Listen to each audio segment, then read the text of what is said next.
Last week we left you here at Westwick Lock.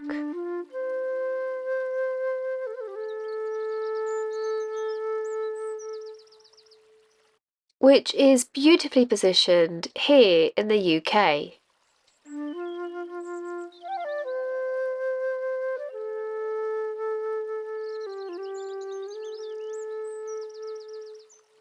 If we didn't have to go today and do what we're about to do that we need to do, I would stay here for a week because it's absolutely beautiful here. It's a stunning mooring spot, but we need to be near a hardware store because I have decided that I'm going to change the colour of Narrowboat Alice Grace. She's tired, she needs a new paint job. I'm going to take off the butterfly that I painted. I'm going to take off the daisy that I painted. I've got a new artwork idea, but she needs to be a new colour first. For 6.5 years, Alice Grace has travelled through every season, from the south to the north of the UK waterway system. She's been squashed in locks 3 foot shorter than her. She's been scratched by the overhanging branches and covered in snow, sap, and whatever else has decided to fall from the sky as she's passed under it. Alice Grace is in need of some TLC, and now is the time to give it to her. The sun's come out, so taking the jumper off. It's nice to see the sun. It's very windy, but it's always windy when we cruise these days. No reversing, hopefully, that needs to happen, and also no locks. So let's enjoy this cruise. Let's have a really relaxing cruise.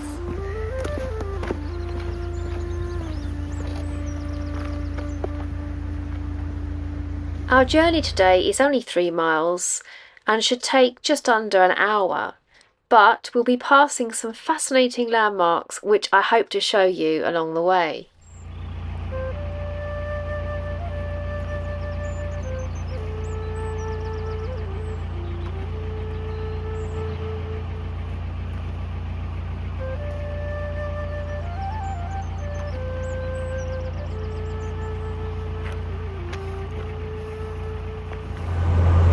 Let's go.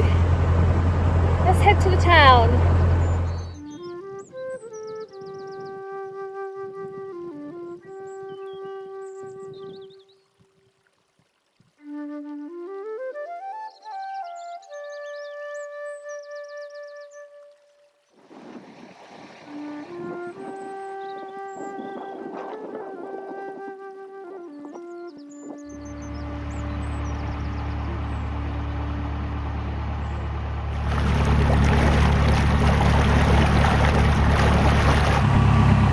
Look at that, a whole clump of the bank has come away and formed its own little island.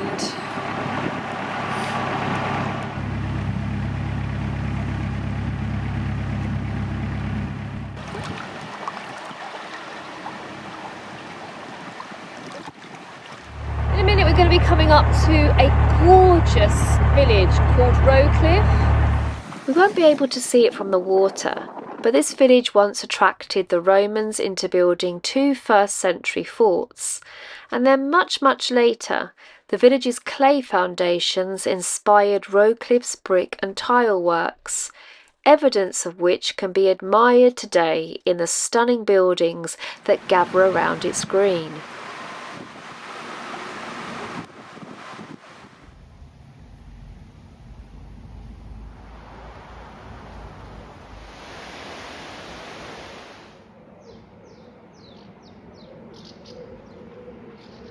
It also has a primary school 150 years in age.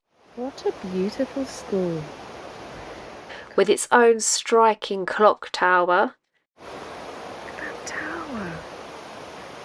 The Crown Inn, which stands on the village edge,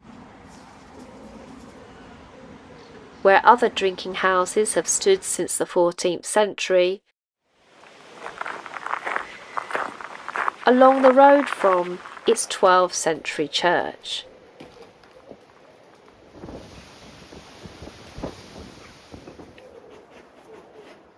The last 5 years out of the 25 years that I was a teacher, I was a head teacher, And I tell you, it would have been a massive treat being a head teacher of a primary school like that.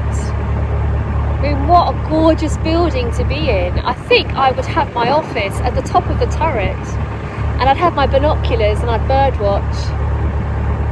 Yeah, I don't think I was really cut out for being a head teacher.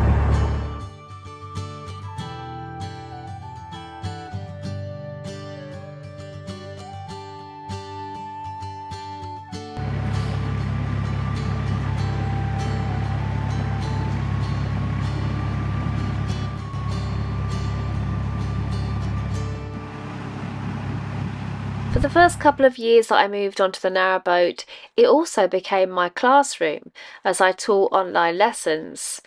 But in recent years, it's now the office where I run my Etsy shop from, and it's the space where I edit the YouTube videos.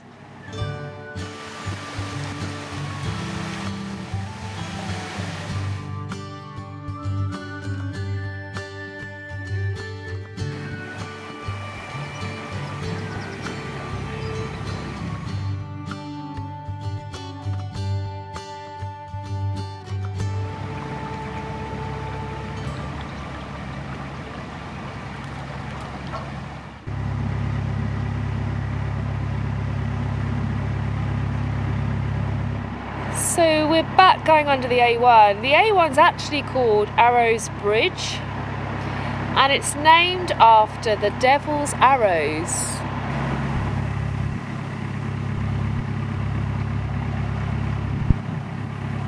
The Devil's Arrows are hiding behind Boroughbridge Marina, but if you're in the area, they're well worth a visit.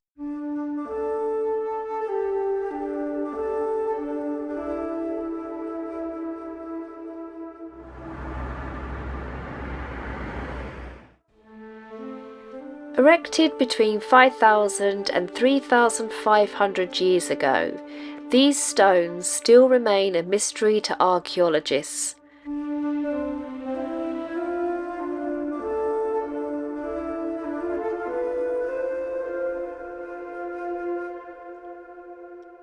And it's believed that they got here after a 9-mile journey from a quarry called Plumpton Rocks.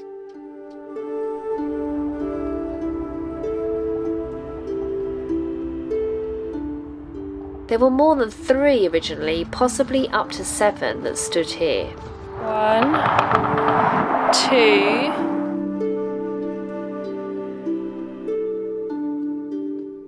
An 18th century legend of a devil angry at the inhabitants of nearby town Aldborough gives the stones their name, as he is believed to have tried to throw them at the townsfolk, but missed, embedding them in this field instead.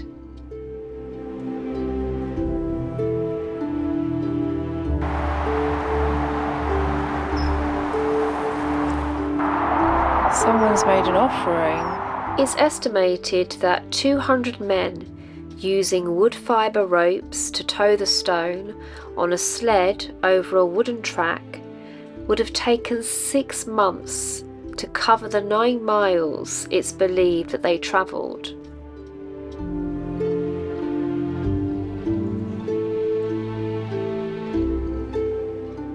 The grooves at the top of each stone are thought to be the result of weathering, as there are no traces of tool working.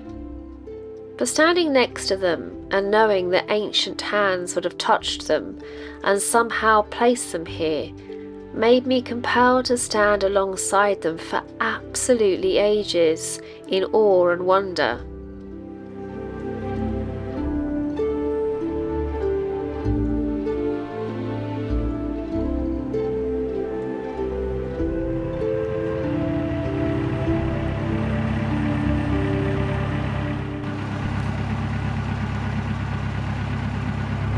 Boroughbridge. Someone on the service point. So what I will do is I'll moor and then we'll go and use the services afterwards.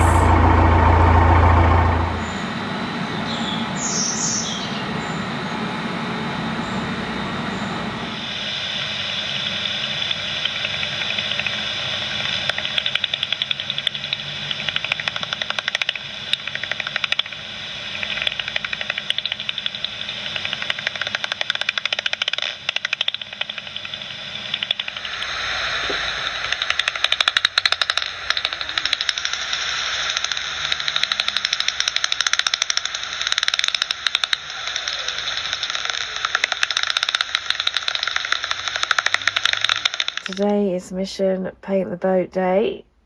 Gotta work hard at this today, Zeph. Can you hold a paintbrush in that mouth of yours? Can you hold a paintbrush in that mouth of yours?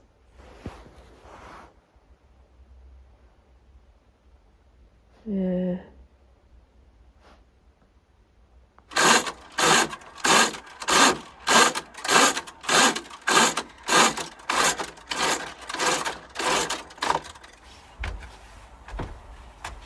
Right, let's see what we've got. This is the DIY cupboard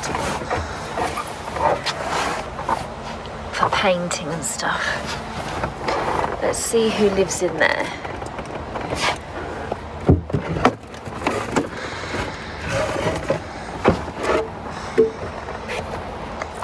Oh. Okay.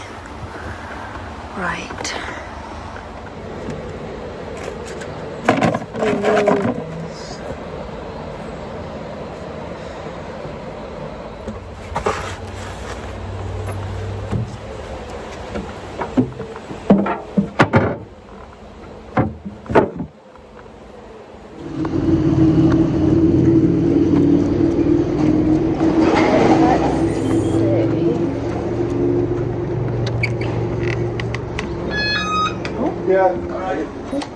Thank you. I didn't realise it at the time, but Boroughbridge hardware was going to become a lifesaver in terms of Alice Grace's new makeover, and also a great example of why our local shops and the personalised service they provide is second to none. No, but you don't want to be tripping over. But exactly. you can turn the legs up a bit because Oh, it's okay. elasticated. Okay, brilliant.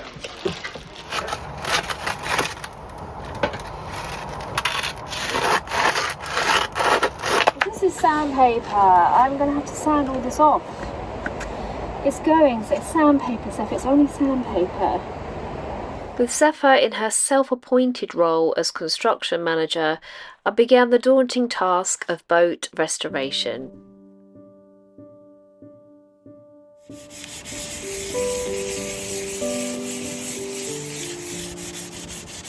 see some of the old letters. So, I've got plans for the name. You can see coming over here as well. I'm standing back. And if you used to watch the vlogs in the beginning, you'll know that there was a monkey on here. The previous owners of Alice Grace were from Hayward in Greater Manchester, where during the 19th century Irish navvies were working on Heap Bridge, which they pronounced Ape Bridge. This then gave the place the nickname Monkey Town, and a local chairmaker used to put holes in the seats of his chairs, which people joked were for the monkeys to put their tails. So, I'm apologising to you if you're from Hayward that I removed the Hayward monkey. I'm not going to put a monkey back on though, sorry about that.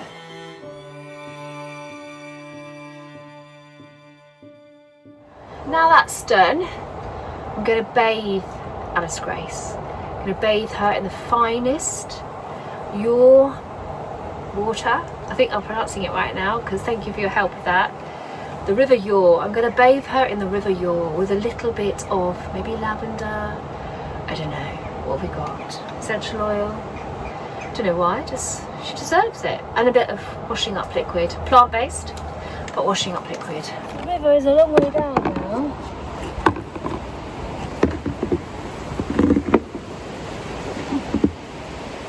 The drought we are in throws a curveball towards the end of this vlog, as we receive a notice from Canal and River Trust that it's likely to affect our movement for a while.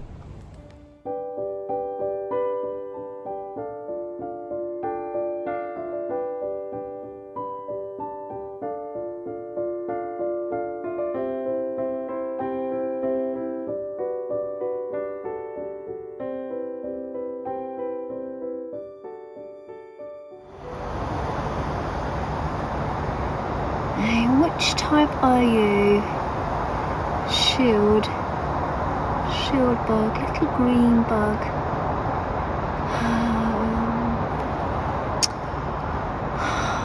You are, I think you are definitely one of the, like a flower, what type of flower bug? I'm gonna have to look you up.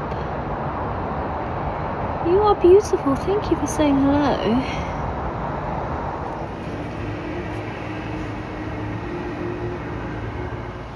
What's it gonna do when it gets to the edge?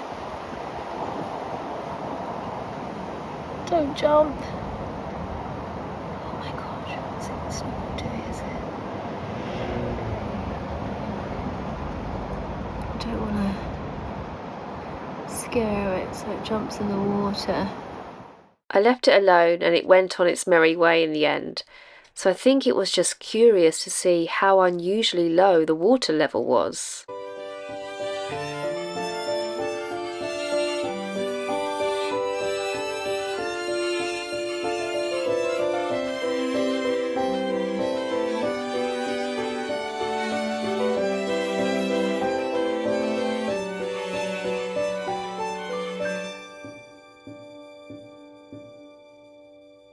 Then I felt really terrible as this bee had obviously sniffed out the lavender on my boat sponge and had got itself well and truly drunk on it.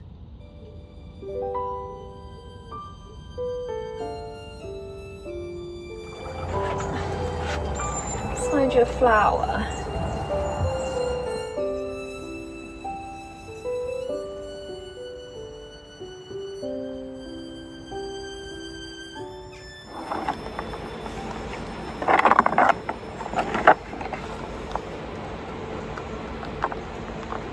Over the next 2 days I applied the undercoat and that went on really well. It's looking quite nice. There's a little bit of sanding, a couple of drips to sand. This duck hatch is something not going to be the same colour. No daisy. So we can't paint in this heat. The paint won't cure.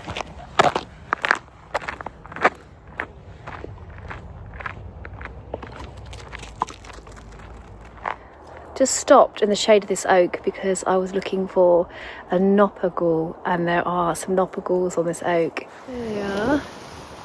They don't harm the plant in any way, they don't harm the tree. But a wasp, the nopper wasp, who I've never seen, I'd love to meet a nopper wasp.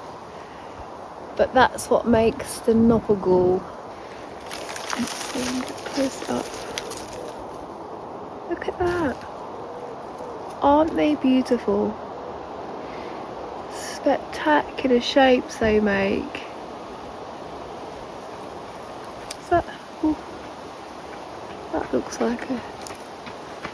What's that one? Oh, hi. Always happens to me. I'm talking to something like a tree or a plant or just myself, and somebody comes past. Ah.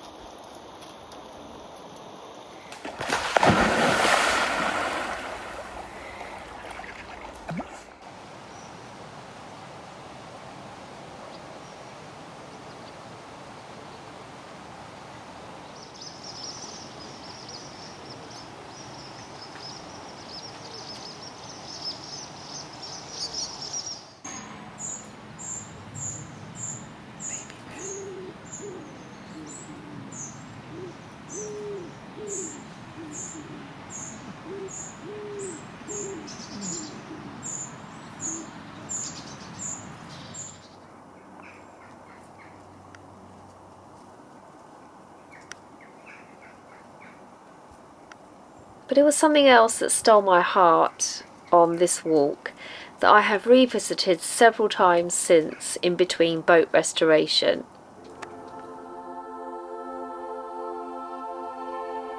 This beech tree.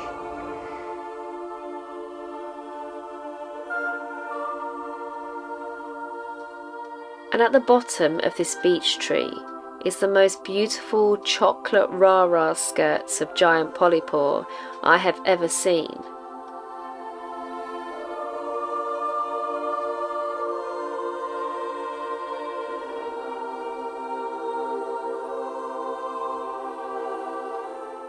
But sadly its presence means the beech tree is slowly wasting away.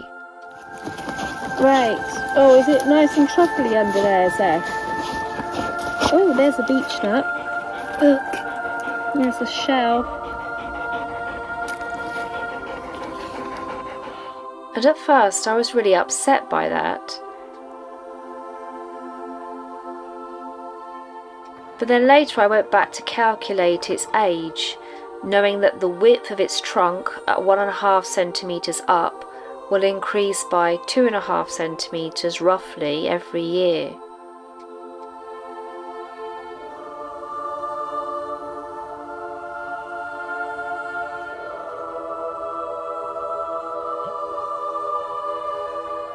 This tree was 168 years old, which meant it started life as a seed in the severe drought years that stretched from 1854 to 1860 in the UK. If this tree could adapt to everything that had been thrown at it during its 168 years, then I shouldn't feel sad. I should feel inspired and grateful to it for its lesson in resilience.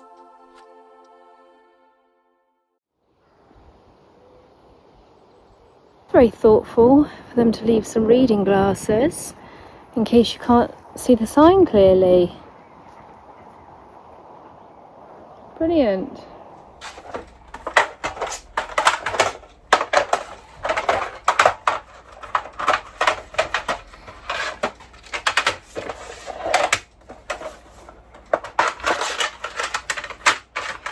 Right, I know I don't normally talk to you at this point in the vlog. I'm normally in the zone and thinking about having a cup of tea and some biscuits, but I think I left a few things unsaid in this vlog and I just want to update you quickly. First of all, I haven't mentioned why the Boroughbridge hardware shop was a lifesaver in terms of the painting that I am doing.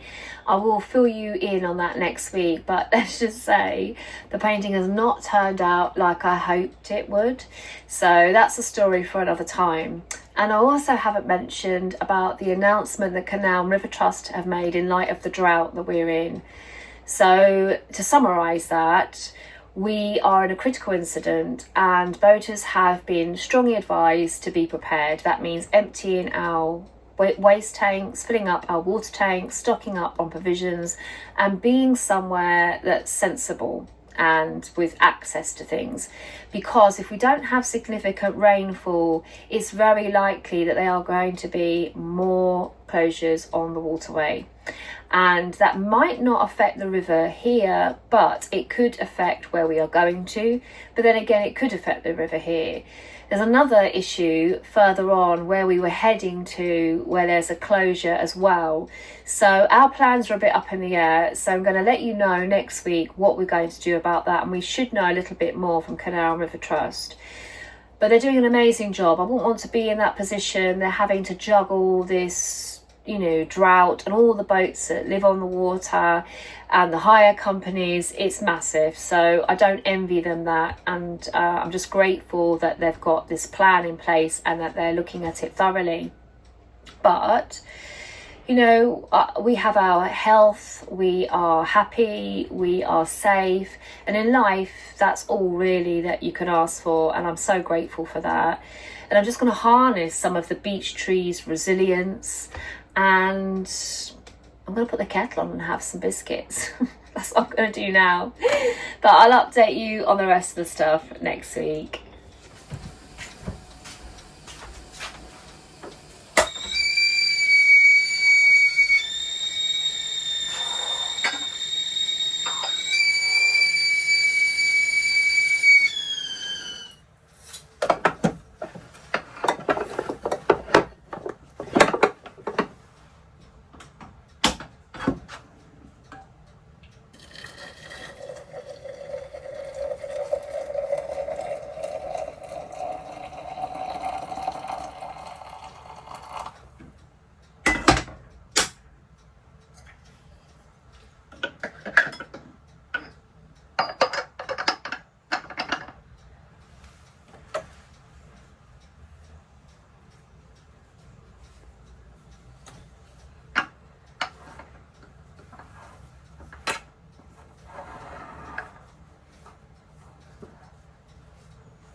Somehow you grew in soil so dry, roots shallow and new and clenched in a fist, unfolding your fingers to point to the sky, and no one saw you, yet you did not desist. Over the years your limbs became strong, you drank the earth's tears and fed from its sun. Your arms flourished thick and counted upon by lives that cohere in and on you as one. Now your crown glows like a moon in its wane, but the strength you bestow is as full as before. As I gaze up, I know that whatever your pain, you will still bear your fruit and protect and restore, over and over and over again, till your fingers are threads fruiting life on the spore, over and over and over again, pulsing below at the polypore's core.